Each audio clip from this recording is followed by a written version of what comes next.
A'udzubillahi minasyaitonirrajim. Walikulli ummatin ja'alna mansakal yazkurusmallah ala ma razaqahum min bahimatil an'am.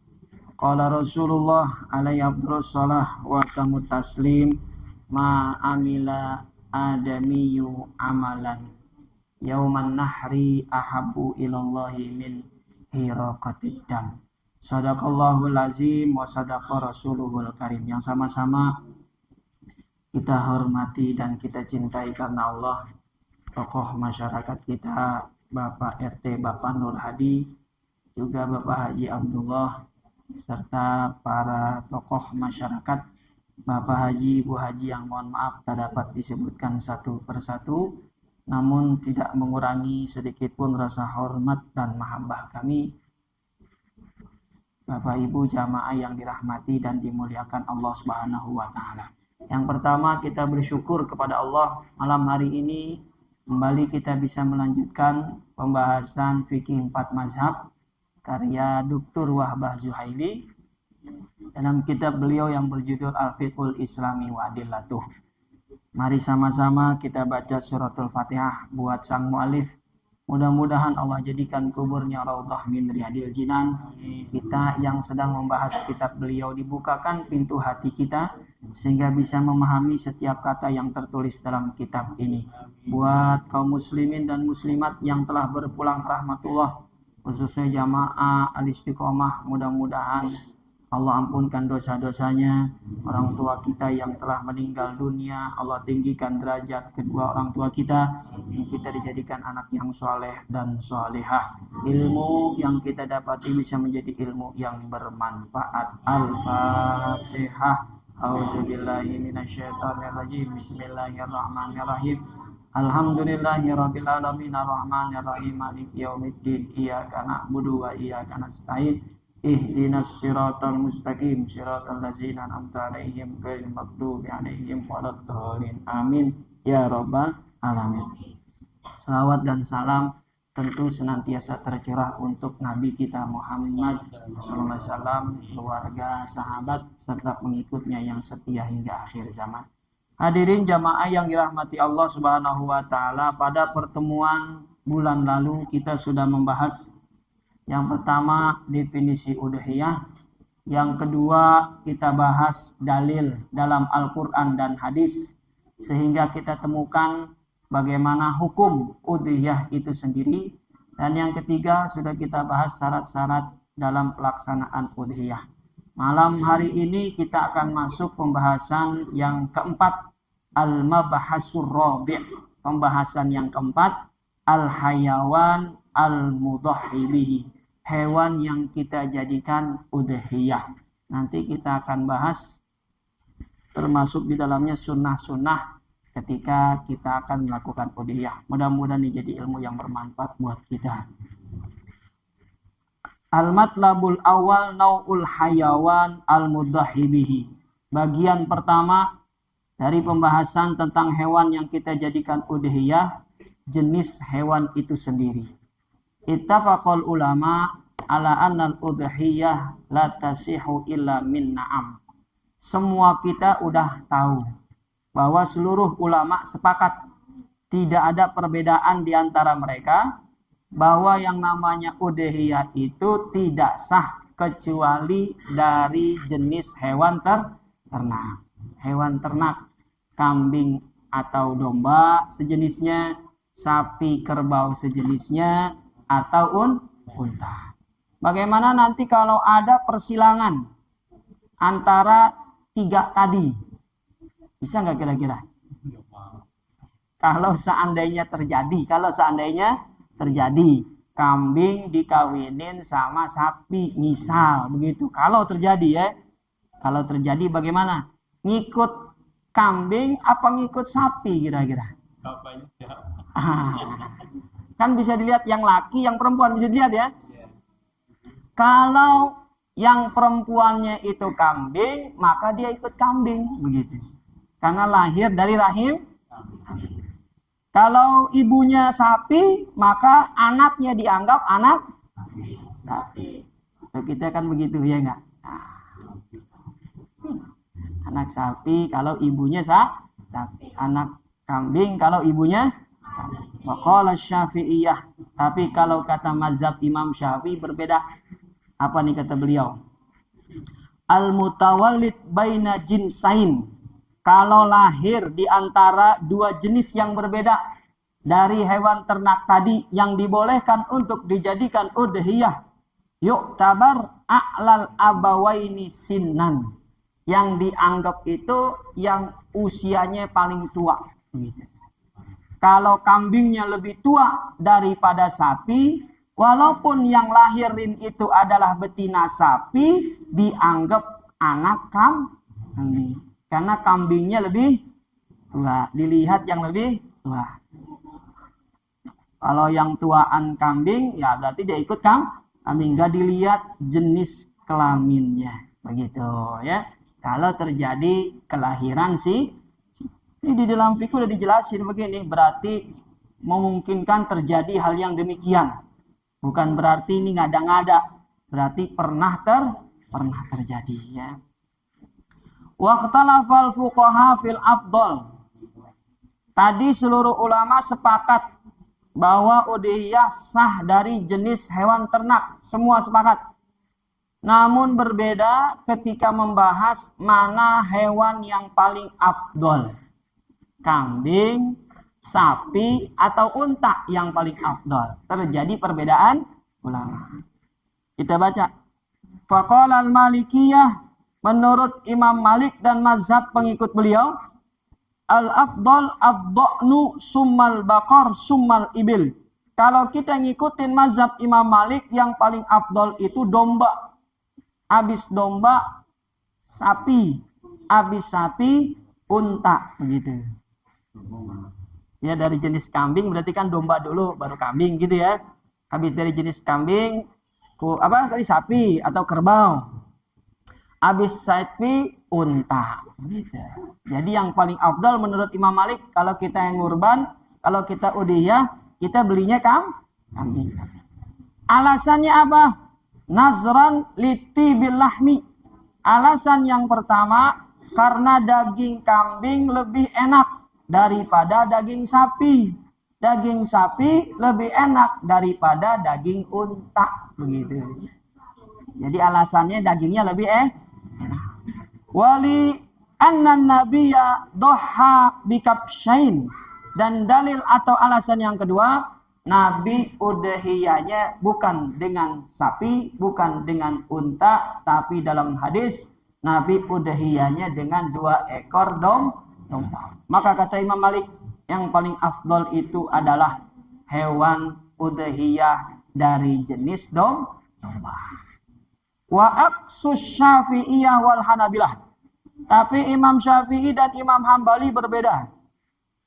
Yang paling afdol itu yang pertama unta, yang kedua sapi, dan yang terakhir adalah domba. Paling akhir lagi kambing. Gitu. Jadi yang paling afdol kalau Imam Syafi'i apa? Unta. Habis unta turun jadi sapi. Habis sapi jadi domba. Terakhir kambing. Gitu. Jadi kalau Imam Syafi'i yang paling afdol sapi kita beli daripada beli kambing. Ikut urunan sapi daripada ikut kambing. Menurut 2 mazhab, Syafi'iyah dan Hambali. Dalil alasannya apa? Nazran likasratil lahmi. Ini alasannya. Karena dagingnya lebih banyak. Unta lebih banyak daripada sapi. Sapi lebih banyak daripada domba. Begitu. Ya, jadi kalau Imam Syafi'i, Imam Hambali yang dilihat dagingnya. Begitu. Kenapa? Karena niat udhiyah ini untuk sedekah. Dan sedekah itu bagusnya yang jumlahnya banyak. Sehingga orang miskin dan masyarakat dapat semua kebagian.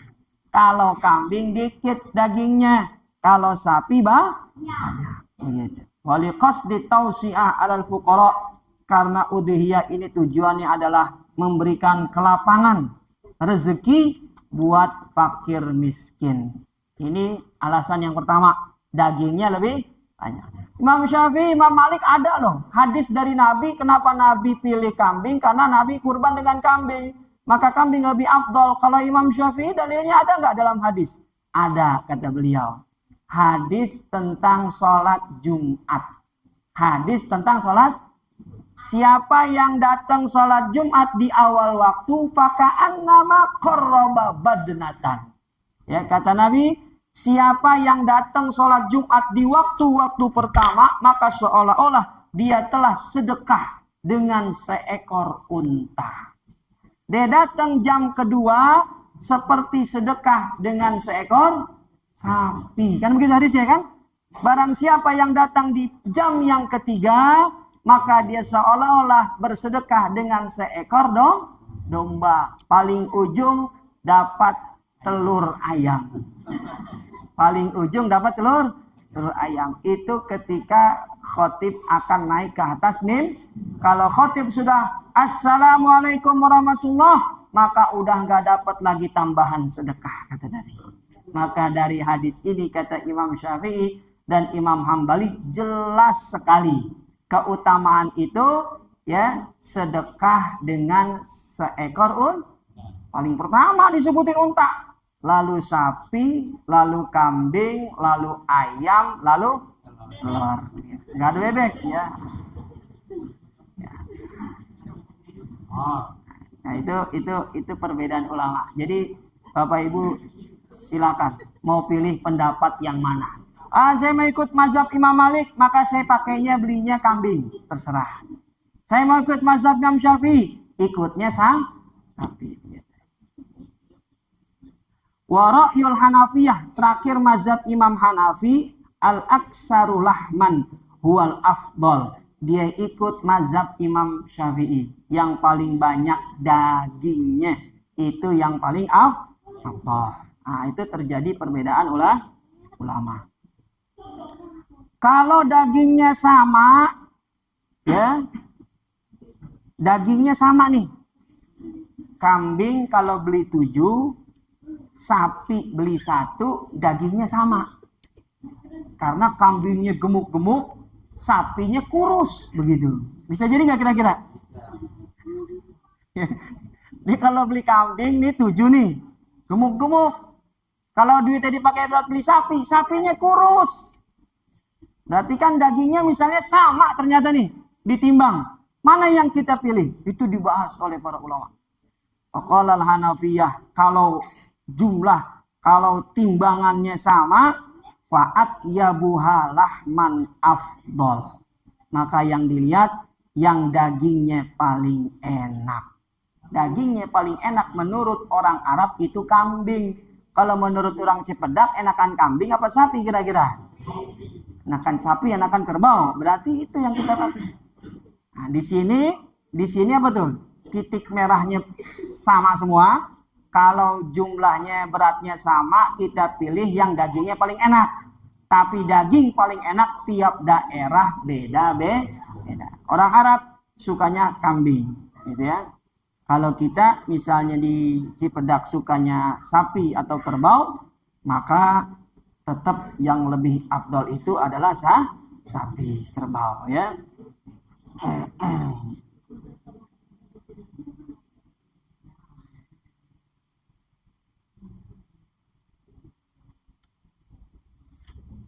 Al-matlabus tsani, bagian yang kedua, sinul hayawan. Umur hewan yang kita pilih. Lewatin dah nih, ya. Semua kita udah tahu, ya. Umur hewan itu kalau domba 8 bulan. Kalau kambing udah 1 tahun lebih. Udah bisa dijadiin udia. Kalau sapi 2 tahun, kalau unta masuk tahun keempat, begitu, ya. Nah, nanti kalau saya jelasin giginya udah kupak, udah copot, Bapak Ibu juga nggak bakal bisa bedain. Yang bisa bedain pedagang. Yang bisa bedain adalah pedagang. Begitu tentang umur. Kita masuk berikutnya. Qadrul hayawan. Hewan yang kita udhiyah ini boleh untuk berapa orang? Ittafaqal fuqaha ala anna syad wal ma'iz la tajuzu illa an wahidin. seluruh ulama sepakat kalau udhiyah kita kambing atau domba, maka nggak sah kecuali itu untuk satu orang. Semua sepakat ini, nggak boleh kecuali untuk satu orang. Wa tujzi'ul badanata an sab'atin. Kalau sapi atau kerbau boleh sampai 7. Nah, jadi kalau kambing 1, nggak boleh kambing atas nama keluarga Ustadz Fikri, kagak sah. Ini kambing siapa nih? Kambing atas nama keluarga Pak Haji Abdullah, kagak sah. Atas nama Majelis Taklim Istiqomah, kagak sah. Jadi kalau mau sah, kambing itu atas nama satu orang. Ini buat siapa nih? Atas nama siapa nih? Fikri. Ya udah, satu orang aja, nggak boleh loh. Boleh lebih kalau dia sapi atau kerbau. Kalau unta bisa sampai 10 orang. Ya. Wa qala Syafi'iyyah tadhiyatu wahidin min ahlil bait tahsulu bihi sunnatul kifayah. Tapi dalam mazhab Imam Syafi'i, kalau ada satu orang tadi atas nama satu orang, maka keluarganya yang tinggal satu atap gugur kewajibannya, gugur perintahnya. Yang penting tinggalnya satu atap dan punya hubungan darah. Berarti yang satu atap itu ada hubungan darah, udah gugur perintah karena ada satu orang tadi yang udhiyah atas nama orang tersebut. Kalau tidak ada, padahal keluarga tersebut mampu, maka semuanya berdosa besar. Nauzubillah min dzalik. Nah, itu terkait dengan hewan yang kita pilih untuk kita jadikan hewan udhiyah. Kita masuk bagian berikutnya, yaitu sunnah-sunnah. Sunnah-sunnah dalam udhiyah. Nanti masuk nih sunnahnya berkaitan dengan hewan atau sunnah berkaitan dengan penyembelihan. Coba kita bahas pelan-pelan ya. Sunnah yang pertama, yustahabbu lil mudahhi qabla tadhiyah rabtul udhiyah qabla ayyamin nahri bi ayyam. Disunahkan kalau kita udah beli hewan, itu hewan kita ikat. Di rumah kita boleh kita ikat beberapa hari sebelum datangnya Idul Adha. Kita ikat, kita taruh di pagar rumah kita, atau kita ikat, kita taruh di kebun yang dikumpulin, begitu tuh. Beberapa hari sebelum apa tuh? Sebelum Idul Adha gitu. Tujuannya apa? Tujuannya biar menyemangati yang lain gitu. Wah, Pak RT udah beli kambing, kambingnya gede banget tuh, diikat di depan rumahnya. Saya juga nggak mau kalah begitu. Jadi kadang-kadang ada orang yang terpacu, niatnya bukan sombong, niatnya biar kita berlomba-lomba dalam kebaikan. Fastabiqul khairat. Dan yang kedua, itu kambing kita ikat liyus'iru bita'zimiha. Ada perintah dalam Al-Qur'an, udhiyah itu termasuk syiar-syiar Allah dan harus kita tunjukkan begitu. Jadi jangan diumpetin, ditunjukin begitu di depan orang banyak. Wa may yu'azzim sya'airallah fa innaha min taqwal qulub. Kata Allah dalam surat Al-Hajj ayat 22, siapa yang mengagungkan simbol-simbol agama Allah, maka itu termasuk bagian dari ketakwaan dalam hati. Gitu. Jadinya niatnya dua tadi. Satu, menyemangati orang. Yang kedua, bukti takwa di dalam hati. Ada perintah dalam Al-Quran surat Al-Hajj, kita diperintahkan untuk mengagungkan. Dan salah satu bentuk pengagungannya dalam kacamata ulama fikih, itu hewan kita ikat. Wa yukrahu ayyahlibaha au yajuzzu sufaha. Kalau tuh hewan kita ikat di rumah, nggak boleh kita ambil manfaat. Misalnya kita ambil bulunya, nggak boleh. Kita peras susunya, kagak boleh. Hukumnya makruh. Ya. Atau tuh hewan kita tunggangin, kagak boleh. mengambil manfaat dari hewan yang udah kita jadikan hewan udhiyah. Kenapa? Karena hewan tersebut bukan milik kita lagi. Udah kita serahkan kepada Allah dan nanti dibagi-bagikan buat fakir miskin. Jadi nggak boleh diambil manfaat sedikit apapun, nggak boleh, ya. Termasuk kotorannya, berarti benar. Ya, kotorannya tidak bisa dan tidak boleh diambil manfaat. Hati-hati, ya. Jadi ini nggak boleh, ya. Dibuang aja udah mendingan. Beli pupuk aja di toko begitu, ya kan? Nah, jadi semua tuh yang ada di hewan tersebut nggak boleh dimanfaatin karena menurut pandangan ulama itu seperti benda wakaf begitu. Kalau benda wakaf udah nggak boleh kita manfaatin pribadi, nggak boleh begitu. Benda wakaf apalagi dijual begitu. Ada orang punya kambing bagus diikat di depan rumahnya, tetangganya nyari sekitar Cipedak kagak ketemu yang bagus kayak gitu. Akhirnya Pak RT, boleh nggak kambingnya saya beli? Dia pengen beli kambingnya Pak RT. Saya muter-muter di sini kagak ada yang sebagus ini. Boleh nggak kira-kira dijual sama Pak RT?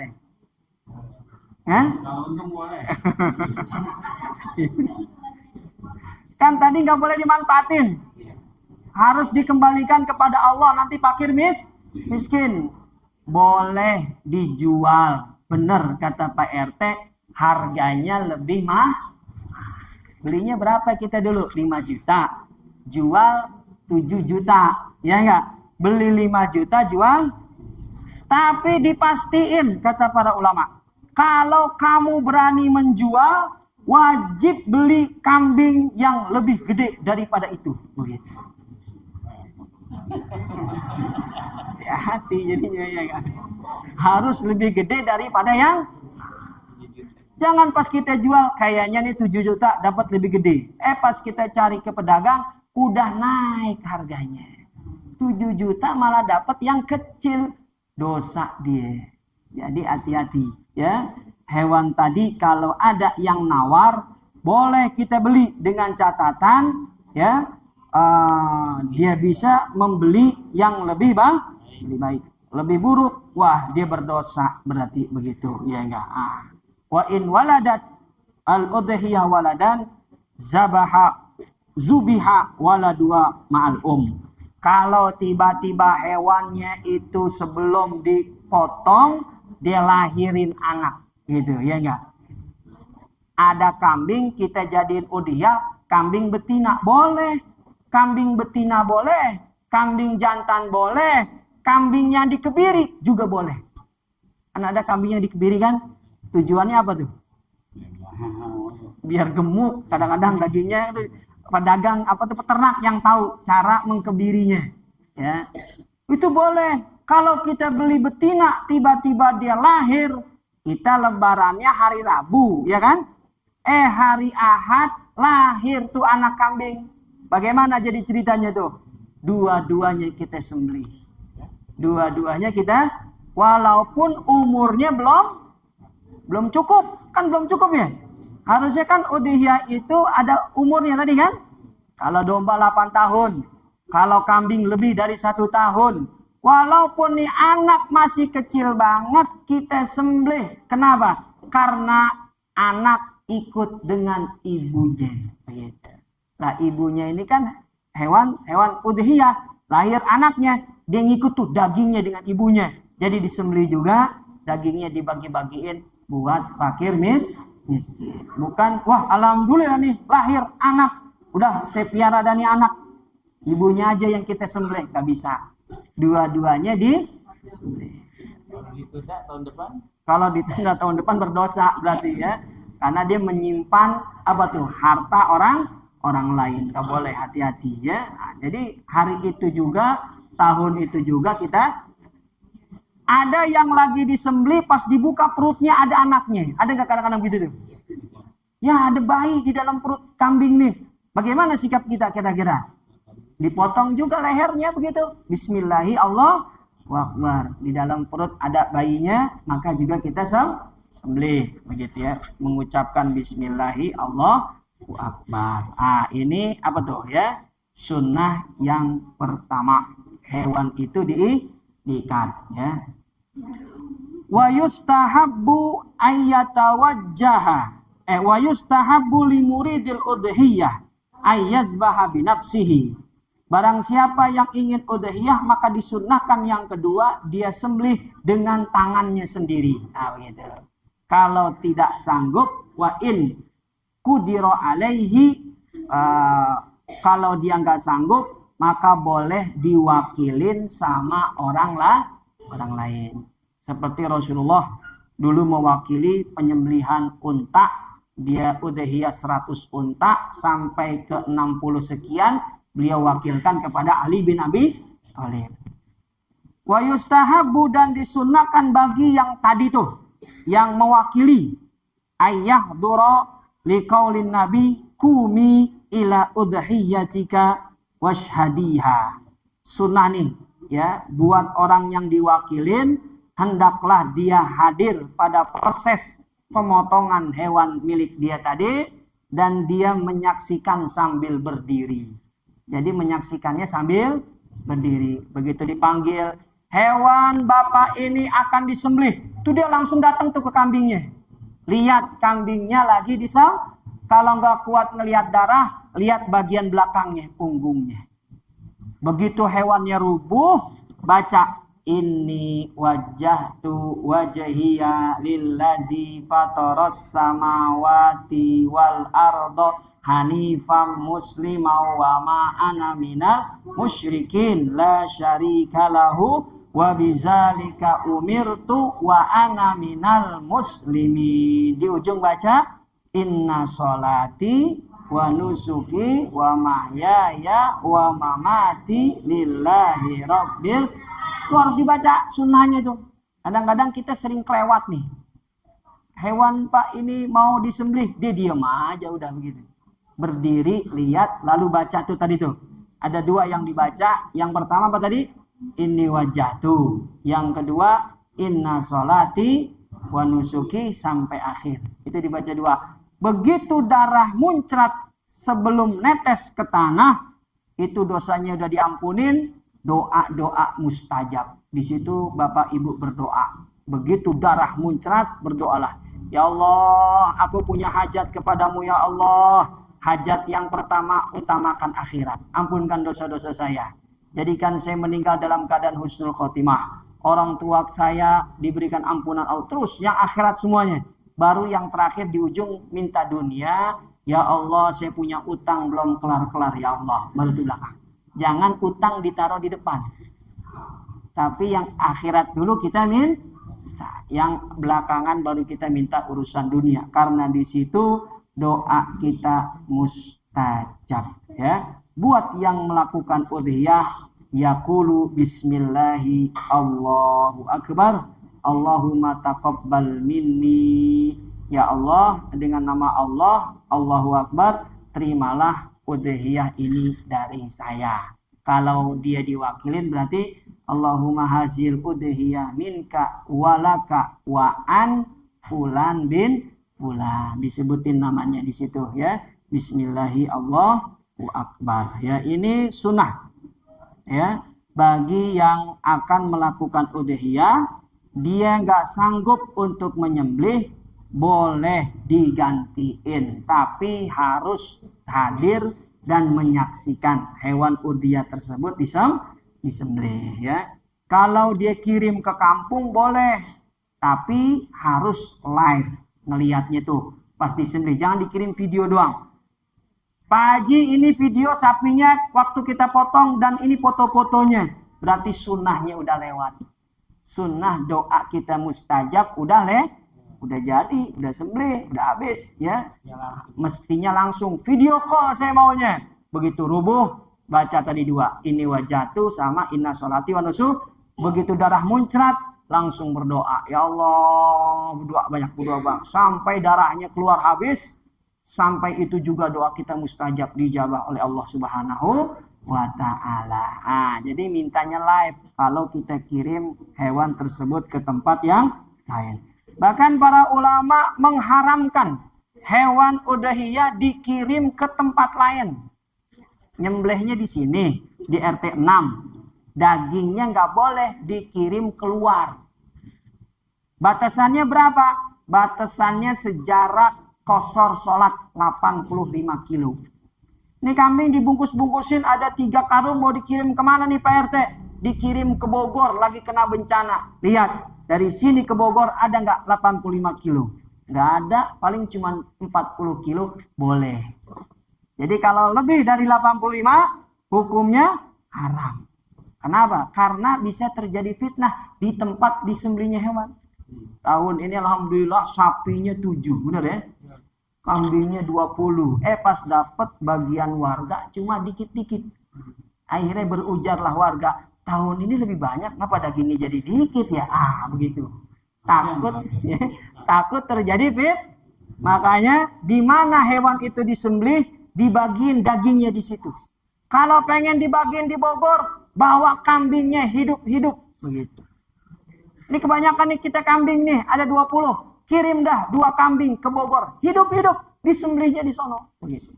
Jangan disembelih di sini. Khawatir tadi sampai batas 85 kilo. Kalau sampai 50 kilo itu melanggar peraturan ya. Ini seperti pembagian zakat fitrah.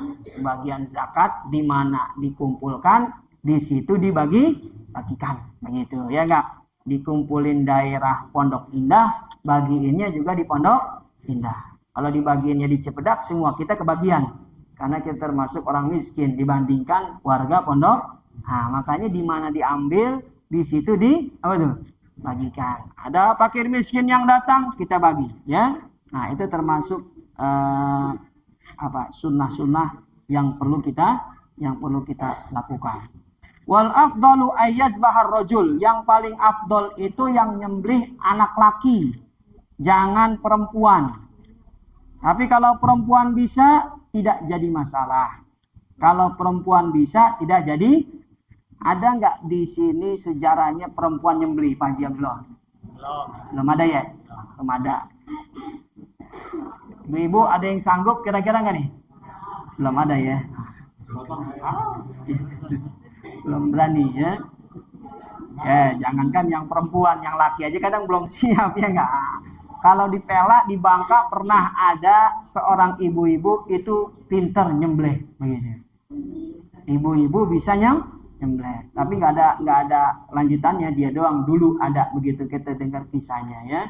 Nah, jadi kalau perempuan bisa, tidak jadi masalah. Yang afdol itu memang yang nyembelih adalah anak lah, karena dikhawatirkan ketika proses penyembelihan itu ada hal-hal yang tidak kita duga, sehingga kalau dia anak perempuan khawatir jadi bermasalah begitu ya. Bagian terakhir yang akan kita bahas, ahkam luhumil dhuhaya, ya, hukum seputar daging udhiyah itu sendiri. Ya, juzul aklu minal udhiyah al mutatawwi ammal manzurah fayuhramul aklu minha. Jumhur ulama sepakat kalau udhiyahnya ini udhiyah sunnah, boleh dimakan dagingnya. Tapi kalau udhiyahnya ini karena nazar, karena wasiat, maka dagingnya nggak boleh dimakan. Kemarin ada yang meninggal di Muamalah 6. Ibunya berujar, kalau nanti tahun ini ibu meninggal, tolong udhiyahin satu kambing. Itu kan berarti wasiat jatuhnya. Benar dia meninggal tuh kemarin. Maka anaknya beli kambing atas nama almarhumah ibunya.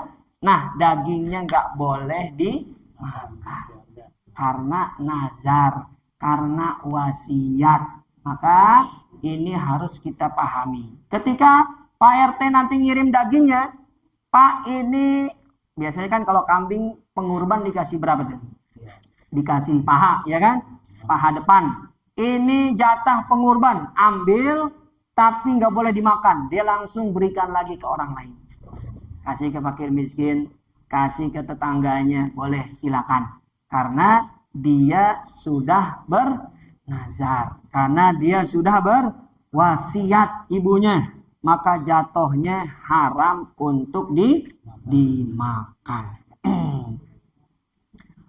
Kama yuhramul aklu min waladil udhiyah allati taliduhu qabla zabahi. Begitu juga anak yang lahir sebelum kambingnya disembelih itu juga haram untuk dimakan. Tadi baik ibunya atau anaknya sama-sama nggak boleh dimakan. Tapi kalau apa nih ya? Kalau udhiyahnya sunnah maka boleh dia makan. Ya, dulu Rasulullah melarang nyimpen daging udhiyah lebih dari 3 hari.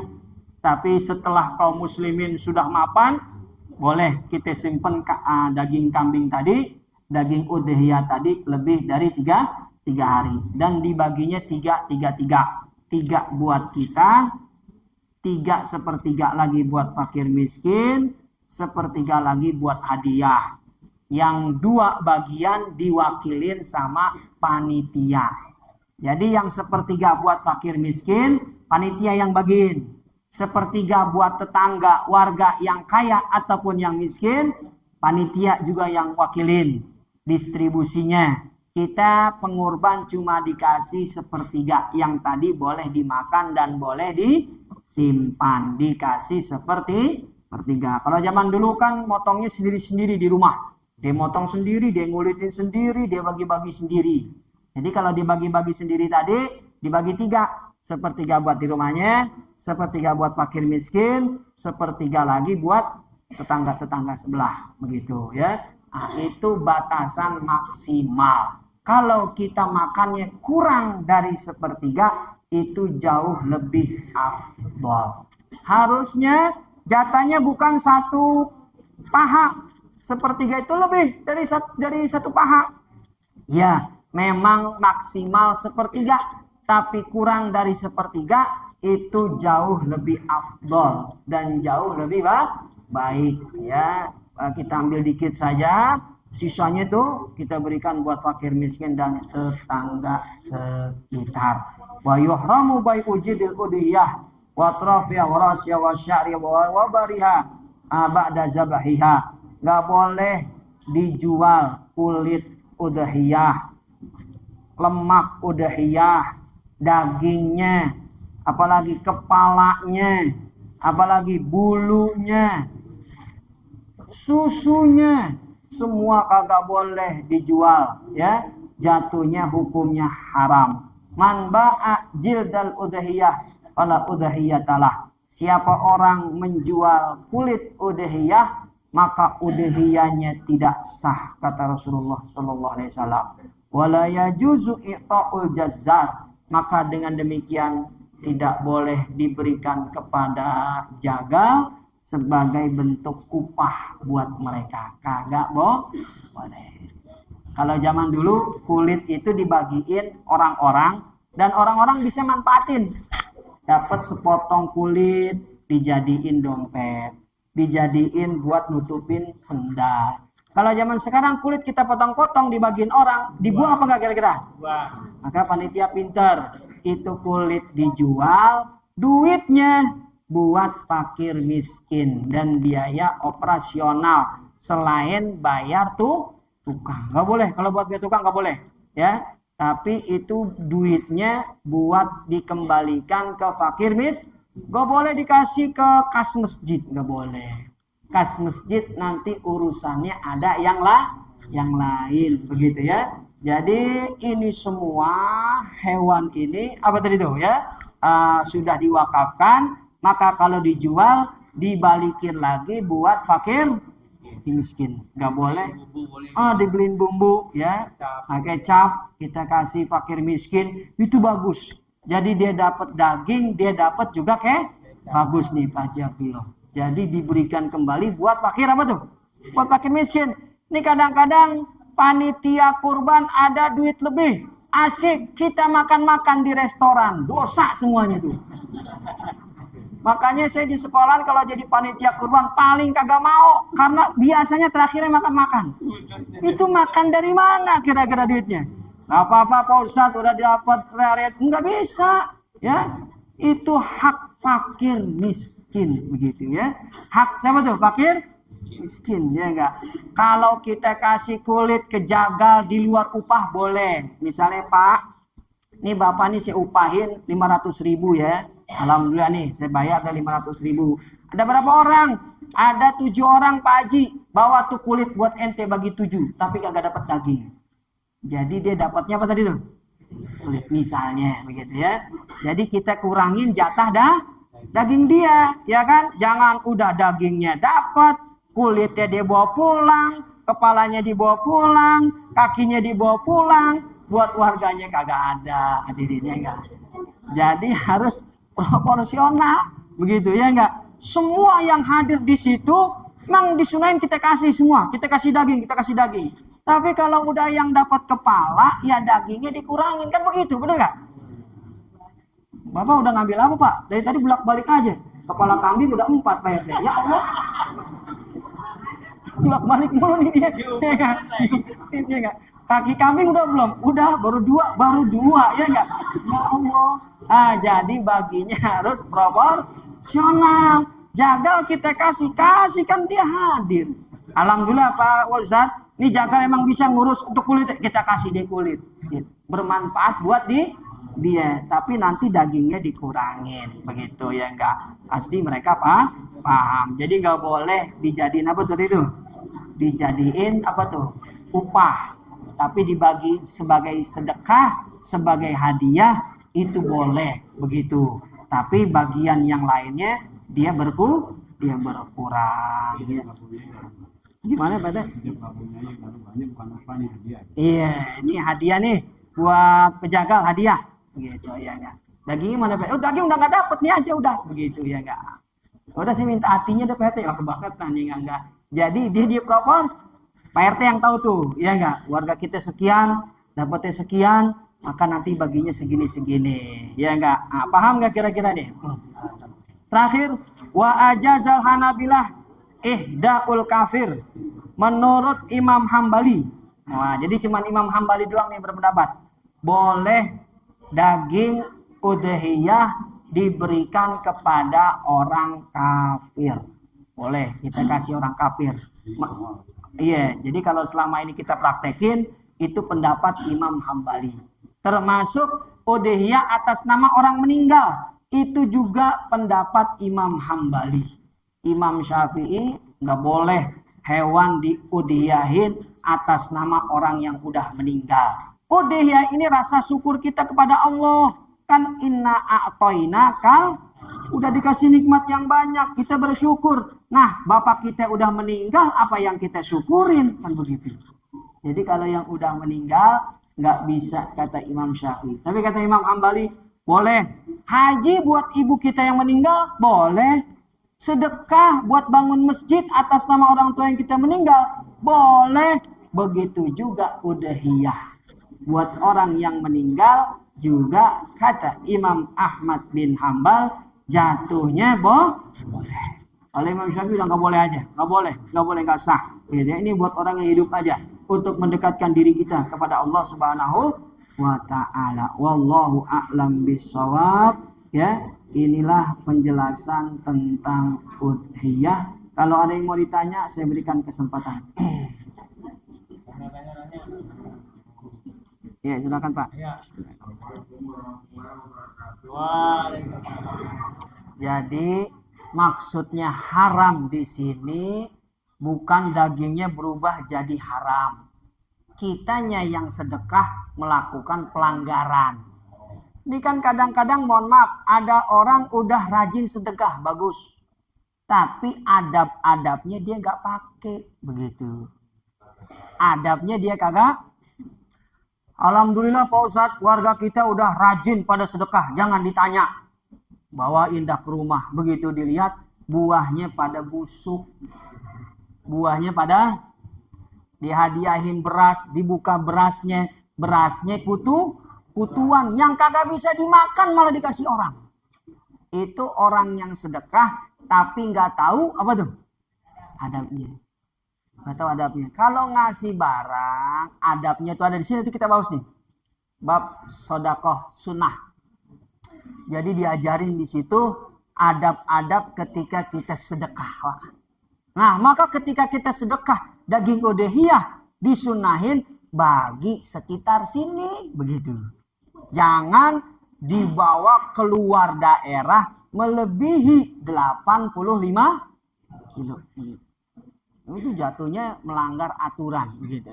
Jadi kita kalau melakukan ibadah itu ya ada ketentuannya begitu. Dan ketentuannya seperti itu tertulis dalam kitab para ulama, kita jalanin begitu ya. Sunnah-sunnahnya tentu yang demikian ini tadi ada sebab-sebabnya kenapa nggak boleh dibawa. Kan tadi saya bilang biar tidak terjadi apa tuh? Fitnah di masyarakat. Adabnya. Jadi adabnya begitu ya. Bukan berarti dagingnya berubah menjadi haram. Sama seperti kulit kita jadiin upah. Itu kan haram tadi dibilang. Bukan kulitnya jadi haram, kita yang melakukan dapat dosa seperti dosa melakukan sesuatu yang haram. Lalu bagaimana kita bertobatnya? Beristighfar dan jangan diulangin lagi. Begitu Pak ya. Bukan kulitnya jadi haram, bukan dagingnya berubah menjadi haram. Kita melakukan perkara yang dilarang dalam agama sampai levelnya diharamkan. Begitu ya. Ada lagi? Cukup ya. Mudah-mudahan yang sedikit banyak ini ada manfaatnya buat kita semua. Mohon maaf bila mana ada kekurangan dan kesalahan. Mari baca suratul Fatihah. Mudah-mudahan Allah angkat derajat kita dengan ilmu yang kita punya. Al-Fatihah. Auzubillahiminasyaitonirrajim. Bismillahirrahmanirrahim. Alhamdulillahirabbil alamin. Ar-Rahmanirrahim. Maliki yaumiddin. Iyyaka na'budu wa iyyaka nasta'in. Ihdinas siratal mustaqim. Siratal ladzina an'amta 'alaihim ghairil maghdubi 'alaihim waladdallin. Amin. Wa sallallahu ala sayyidina Muhammadin wa alihi wasallam. Walhamdulillahirabbil alamin. Mohon maaf bila mana ada kekurangan dan kesalahan. Nasrum minallah wa fathun qarib. Wassalamualaikum warahmatullahi wabarakatuh.